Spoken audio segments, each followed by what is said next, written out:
It's a dark place on the fringes of human knowledge. A place where the differences between modern science and ancient prophecy begin to blur. The next sign brings that dark place into sharper focus, revealing a new level of horror and destruction. Within the last decade alone, the world has been struck by a series of catastrophic earthquakes. The 2004 Sumatra earthquake, the tsunami from that event killed at least 270,000 people. We just had an earthquake in China. The estimates are 80,000 people killed.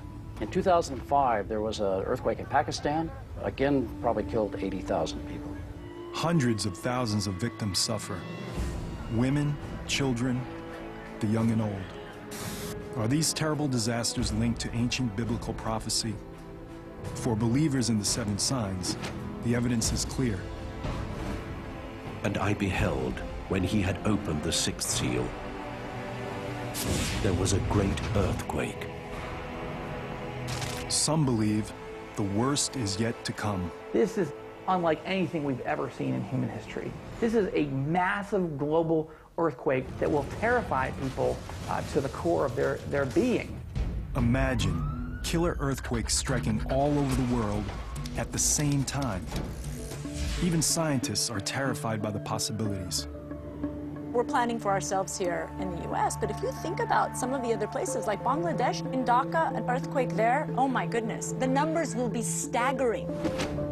For many devout Christians, it's a glimpse into the destruction foretold by the seven signs. One more evidence that God is trying to literally shake the human race awake to their need for Him. Earthquakes play a central role in the prophecy, one that goes beyond breaking the sixth seal. Earthquakes are a key judgment of God throughout the book of Revelation in what's called the seventh bulb. It talks about an earthquake occurring that is so great that the world has never seen it before. Mountains are leveled all across planet Earth. Islands dissipate and disappear. Entire cities are leveled.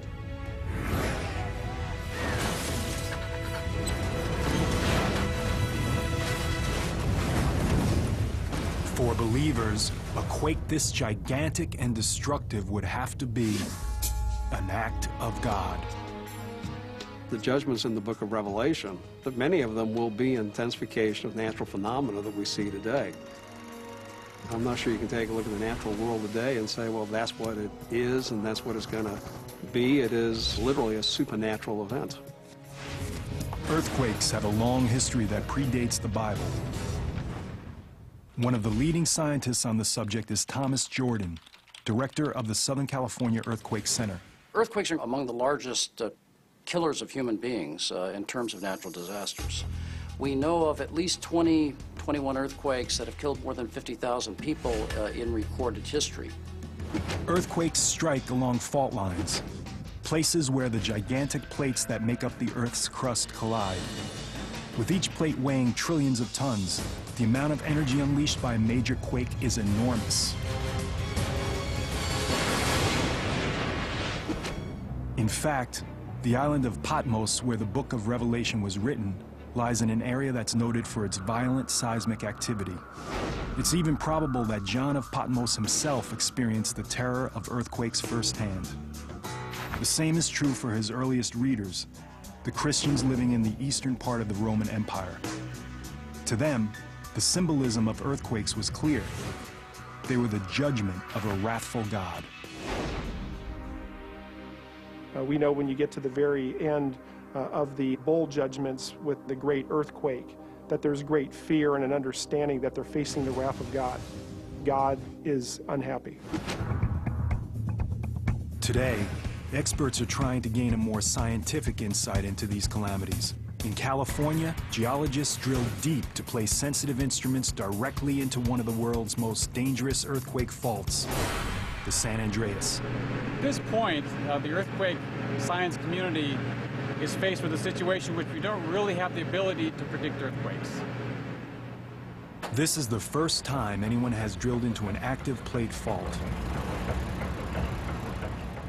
By setting up a monitoring station directly in the fault zone, seismologists hope to learn whether or not earthquake prediction is possible. Yet to scientists, one thing is very clear.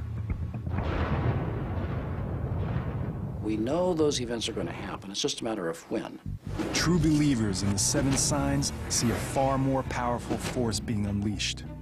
I'm not sure if those scientific explanations are necessary.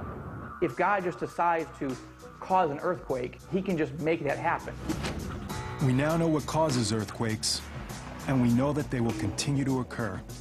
What would have to happen today for an earthquake to be seen as a sign from God?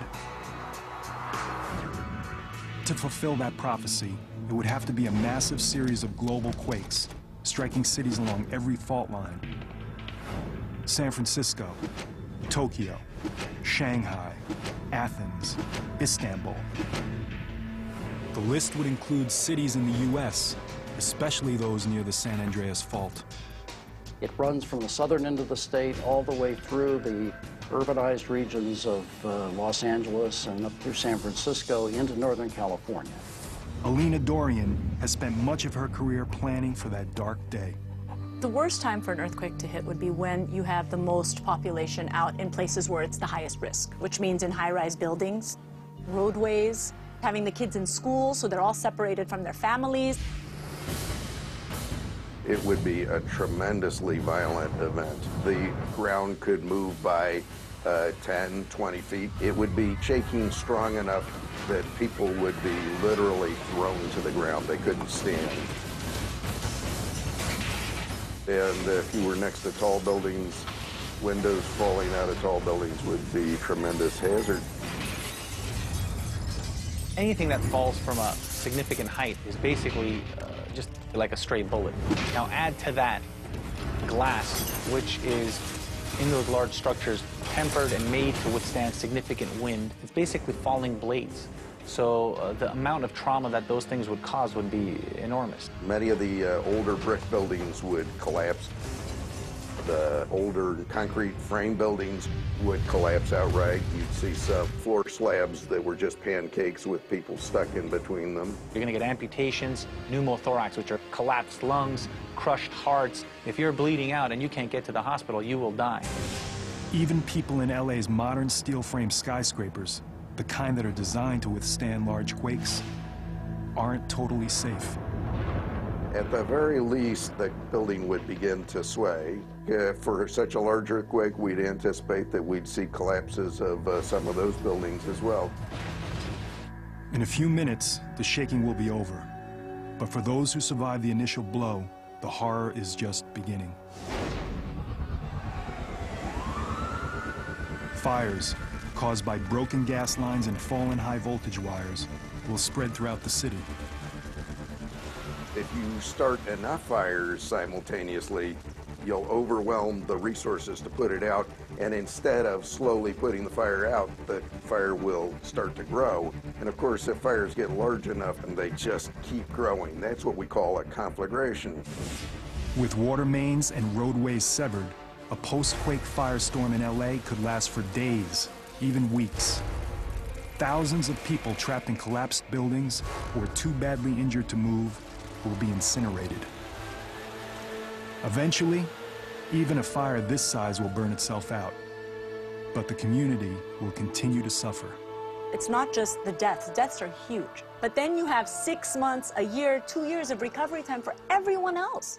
And not just people that are sick, but people that are displaced, people that don't have homes, they don't have jobs anymore, they don't have possessions, they don't, their families have been ripped apart. Imagine afterwards trying to get your life back together again as an individual, as a system, as a business. I mean, it has huge ramifications. And this is just one city, in one country, in the entire world. Imagine the consequences of a simultaneous global quake in poor areas around the globe. Those buildings can't survive. Those people have nowhere to go, and they are packed. There's so many people in a little square meter. So it's something that you have to think about.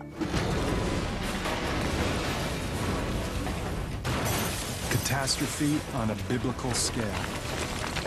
Earthquakes are a warning. They have taken place.